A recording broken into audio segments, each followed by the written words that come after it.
All right, good morning, everyone. Welcome to today's press conference. I'm here with head coach Frank Reich. We will take questions as we always do using the raise hand function on Zoom, and I will call on you in order of them coming in.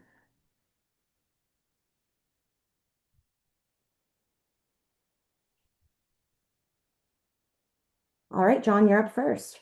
Coach, your observations after looking at the game tape of the BYU game.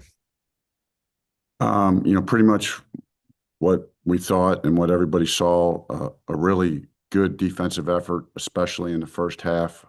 Really, really good by the defense. Phenomenal. We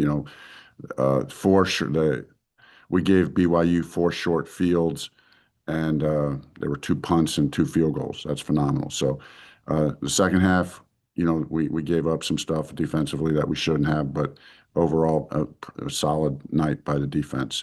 Um, Offensively, it was not a good night, and I'm thankful that we made some yards and some first downs in the fourth quarter. I think left with a little bit of positive momentum there in against a tough defense and a tough environment, stuff that we can build on. And of course, when you look at the film, you see that we left a lot of stuff out there. A little thing here, a little thing there. There could have been some big plays out there, but we just got some work to do. Thank you, John. Steve?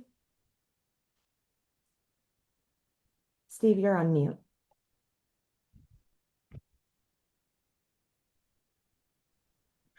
I assume you know Bill O'Brien, at least in passing, that you guys have coached against each other. What's your relationship with him? And knowing a coach on the other sideline, how does that affect the dynamic, if at all, Saturday night? It really doesn't affect the dynamic. I do know Bill. Obviously, we coached in the same division for a few years together, so we go up against him twice a year. I have a ton of respect for Coach O'Brien. He is a really good football coach. Um, you know, so I got a ton of respect for him. I obviously got to see him at meetings and stuff. So excited to, compete against him. We've enjoyed competing against each other.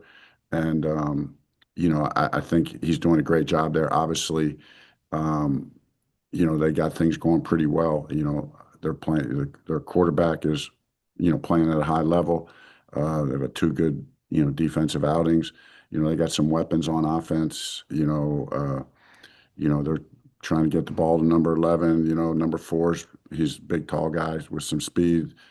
Tight end's a guy they're targeting. So, the backs are good runners, so they do a good job on offense and then defense, and they're multiple. They use all different personnel groups, and he's always done that. Bill's always done that. He's always done a good job giving you multiple looks on offense.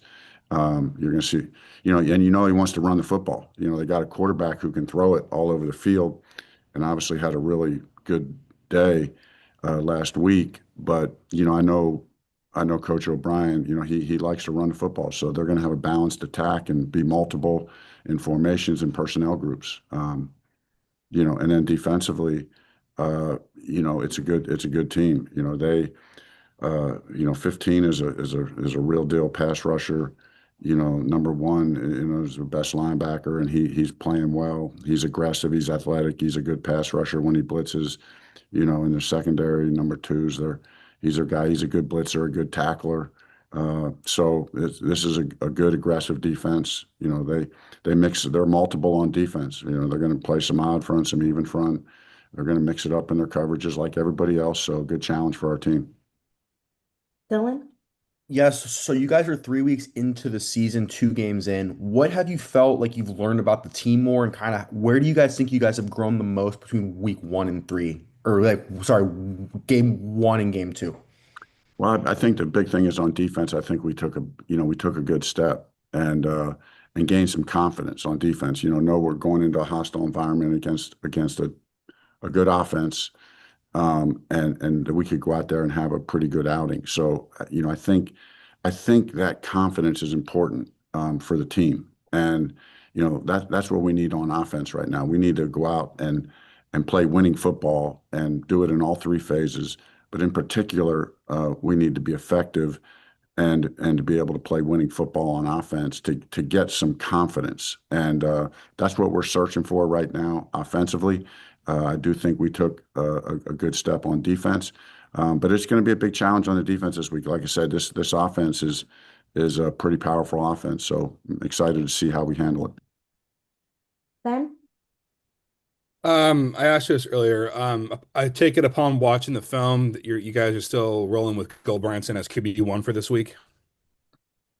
Yeah, we don't make those announcements and decisions early in the week, at any position, and don't read anything into that. I mean, that's just, I'm not going to, yeah, we're not going to make a habit of, making any announcements on any position on who's playing and who's not playing early in the week. So that's just kind of standard operating procedure. Thank you. Thank you, Ben. Troy? Yeah, Coach, special teams, how do you think they've fared so far? What have you seen from that unit, especially return and coverage units there on special teams? It's been mixed. It's been a mixed bag. There's been some good play, but we need to be better in coverage. Both games that we've kind of lost the net coverage, net punt battle in both games, and lost it pretty significantly. So we need to do a better job there. Thank you, Troy. John? Push back to the defense, and they're having played solidly. Actually, you told us after the game that it was better than solid, and certainly it was in that first half. Is there a player or two that leadership is standing out? Do you want to shout out the coaches? What would you say? I'd certainly. First of all, it's about the unit, and the unit played really, really good, and I think Coach Thompson and Coach April and the whole defensive staff did a great job. It was really good to have Colin Wright back. You could feel his presence out there, right? You could feel his presence out there. Felt like we got really good play from our outside linebackers. Teva played really well. Fredo had a couple really nice plays. Clay had a couple nice rushes. He continues to be a force inside and a good pass rusher. It was good to have Scotty back in the mix. Matt Rose continues to play well. So there was some good progress on defense, and the unit played well, and we need to continue to build off of that. Steve? Yeah, Frank, not asking you to specify who's going to be playing or not, but kind of take me back to your playing days. You always say you can't have empathy for somebody unless you've been in his or her shoes. Well, you were a starting quarterback and you were a backup quarterback at both the college level and the pro level. How much does that experience inform your decisions, not only at quarterback, but obviously specifically at quarterback, but along any position throughout the team? No, I think it's a great question. And yeah, it informs it a lot. And, I do feel like, the one thing I will not do is I don't overreact. I don't overreact to things. And I understand there's empathy and that, all that stuff to, understanding all the complexities of playing the position and what goes into it and how it's perceived. So, and also, don't want to, so yeah, I just want to look at the team first.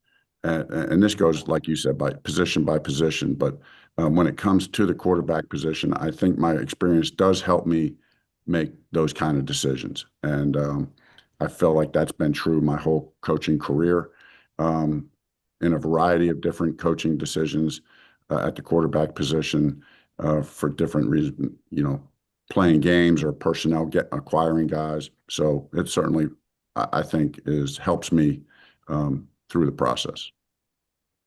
Thank you. Thank you, Steve. Ben? Yeah, just what do you guys need to do? Obviously, BYU's got a really tough defense, but first 2 games of the season, you guys haven't gotten enough out of Sam Rouse at the tight end spot. What do you guys need to do to change or improve on to make sure he gets more involved there in the receiving game? Yeah, I mean, Sam's a great player, and we need to find ways to get him involved. We targeted him a number of times, so I know we're thinking about him all the time. But one thing I have learned is don't try to force it too much. It's gotta, you got to give opportunities in the game, and then it's just the ball has to go that way. I've had games where, you're trying to target a guy, and he gets a lot of targets, but he doesn't have a whole bunch of production. Like against Hawaii, I thought Sam was going to have a monster game because we had a ton of things going his way, and it just didn't play out that way in the game. So this last week it was a little bit more of a mix. We weren't just centered on that. So I think the best success I've had in getting the ball to good tight ends like Sam is, just keep our normal game plan. Our offense is designed in a way that the tight ends are going to get the ball. They should get their share of the ball just the way we run our normal offense. And Sam's a good player, and he'll get open. And so we just have to continue to build confidence in that. Thank you. Next, we'll go to John. John, unfortunately, I believe you're on mute. Thank you. Thank you. Coach, a little bit more about the BC quarterback. I know that's not your side of the ball, looking at the defense you're going to apply against him. But boy, you watch him on tape, and he's something. I mean, the numbers are good, but sort of the blend of his skills and Bill O'Brien's offense. I know he was Dylan Lonergan was a backup at Alabama, where O'Brien was, and recruited him there. Didn't realize actually his father was a contemporary of yours in Pennsylvania and went to Penn State. What have you seen? What are your initial observations of kind of just from the tape, not so much the great stats through 2 games? Well, interestingly enough, the tape, when I was watching their game last week against Michigan State, but I was obviously watching BC's defense, but on the scoreboard, they kept showing the stats were always up there on the scoreboard. And it got to halftime, and I saw the passing yards for BC was like 200 some yards at halftime passing. I'm like, he's lighting it, they're lighting it up on the other side of the ball right now, throwing it all over the yard. So, and then in the first game, started off a little slower, but then got hot. So, I think he has a lot of confidence right now. I think, Bill's Coach O'Brien's done a great job and, building his confidence, and, it looks like he's in full swing and has command over their offense. I think it's going to be a great challenge for our defense. I'm excited to see our defense, play this offense, this team, this quarterback. We have to find ways to put pressure on them. We have to be in tight coverage, and not give them easy stuff. But they do a good job. A lot of short, intermediate stuff. But then, has the arm to get the ball down the field, has the speed to get the ball down the field on the outside. So it'll be a good challenge. Troy? Yeah, Coach, 2 quick things if I can. Number one, how's Simi Pale doing? Simi's doing well. I don't mind saying this, but he will not be available this week. He will not be available this week. And we're continuing to evaluate, what is going to be his timeline getting back. What's going to be his timeline getting back. That's still TBD. We have to kind of let the swelling go down and see whether it will be, surgical or non-surgical for him. Okay. 2, everyone talks about whenever Stanford goes back east, the time zone differences and supposed disadvantages about Stanford going back east. But, you got a BC team that probably has to make the longest plane ride of anyone, at least in the continental United States. Any potential advantages to having a team coming from back east and kicking off at 10:35, their own body clock time? Right. Yeah. I mean, on paper, you would say that. On paper, that could be said. But I know how, if I'm Coach O'Brien, I mean, all coaches, we think the same way. We're going to adjust our schedule during the week to accommodate in some way, shape, or form. Probably only a little bit, because you can't adjust it too much because the kids got school and so on and so forth. But you just know, as a coach, you've had every experience where you've gone in those situations and you or your team has played great, and it doesn't mean anything. So I don't really put a whole lot of stock in it. I let our sports science guys adjust our schedule to whatever tweaks they can, and then you just go play football, and anything can happen in one night. And so I don't underplay it or overplay it. It's just whatever time it is, we'll be there, they'll be there, and everybody's going to be excited to play. Thank you, Troy. Steve? If Coach, following up on Troy's first question about Simi, this is the first week you have to have an injury report. Now I know those decisions, whether you have to do it or not, are not yours. But if you had the choice as a coach, would you rather have it explicit for both teams? Would you rather have it not explicit for both teams? It doesn't, I never kind of played that game. Maybe that's to my detriment. And in my past, I probably have shared more information than most head coaches about injuries. Um, Not always, but sometimes, I mean, just because I don't put as much stock in that. I think we're all ready to play the next man up mentality. There are some times where you withhold information, but as long as it's the same on both sides, I don't really spend a whole lot of emotional energy thinking about it. Fair enough. Thank you, Steve. John? Coach, the pass game is more than just the quarterback, right? It's the offensive line, it's the receivers. CJ and Caden got some catches. Bryce Farrell had a solid game. Sort of where are they in your evaluation of the passing game? We've talked a lot about the quarterback. What about and we talked about Sam, but what about the wideouts so far? Yeah, so it was good. Bryce did have a nice game. Made some plays. Obviously, we had the double move where we made the play down the field, and had a nice crossing route for 19 yards.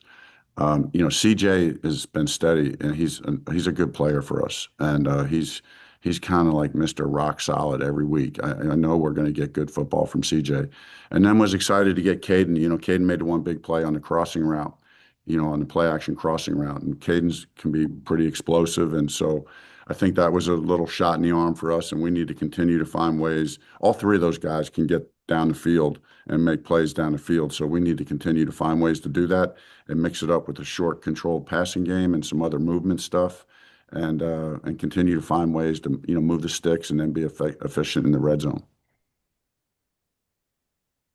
Ben? Notice you guys had Tuna Altaher out there on Saturday. He didn't play against Hawaii. Just talk about how nice it is to have him available, and what did he kind of show for you guys in the run game on Saturday? Yeah, he had a nice player too in the run game. He's got good vision. He's a big body guy. I mean, big, strong back.